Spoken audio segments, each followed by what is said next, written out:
بسم الله الرحمن الرحيم.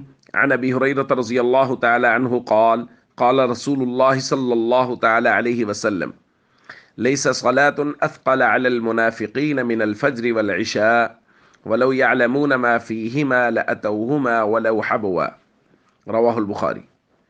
نبی کریم صلی اللہ علیہ وسلم نے ارشاد فرمایا، منافقوں پر فجر اور عشاء کی نماز سے زیادہ اور کوئی نماز بھاری نہیں ہے، اور اگر انہیں معلوم ہوتا کہ ان نمازوں کا ثواب کتنا زیادہ ہے تو یہ گھٹنوں کے بل گھسٹتے ہوئے آتے۔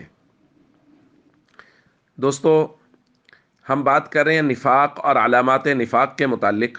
نبی کریم صلی اللہ علیہ وسلم نے فجر اور عشاء کی نماز چھوڑنے والے یا جماعت کے ساتھ نہ پڑھنے والے لوگوں کو منافق قرار دیا۔ حضور نے فرمایا یہ نماز یعنی فجر اور عشاء یہ منافقوں پر بہت بھاری ہے۔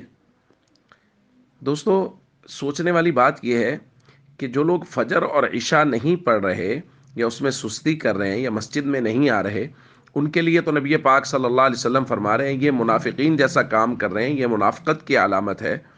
اور جو لوگ سرے سے نماز پڑھ ہی نہیں رہے، دن میں کوئی نماز بھی نہیں پڑھی جا رہی، اور ایسے لاکھوں لوگ ہیں، ایسے 90% مسلمان ہیں جو لوگ سرے سے نماز پڑھ ہی نہیں رہے، تو ان کے بارے میں نبی کریم صلی اللہ علیہ وسلم کا غصہ کس قدر زیادہ ہوگا۔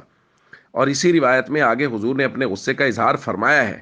فرمایا لقد ہممت ان آمر المؤذن فیقیم، میرا دل یہ کر رہا ہے اور میں نے یہ ارادہ کر لیا تھا کہ میں مؤذن کو حکم دوں کہ وہ اقامت کہے، ثم آمر رجلا یؤم الناس، پھر میں کسی آدمی سے کہوں کہ وہ لوگوں کو نماز پڑھا دے، ثم آخذ شعلا من نار، پھر میں آگ کے کچھ شعلے لے لوں اور وہ لوگ جو نماز پڑھنے کے لیے مسجد میں نہیں آئے میں ان کے گھروں کو آگ لگا دوں۔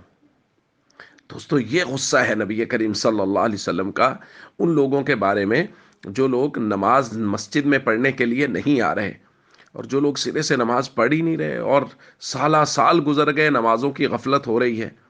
تو اللہ کے نبی صلی اللہ علیہ وسلم کا بہت غصہ ہے ان لوگوں کے لیے، اور جس پر اللہ کے نبی غصہ ہیں یاد رکھیے اس پر اللہ بھی غصہ ہے۔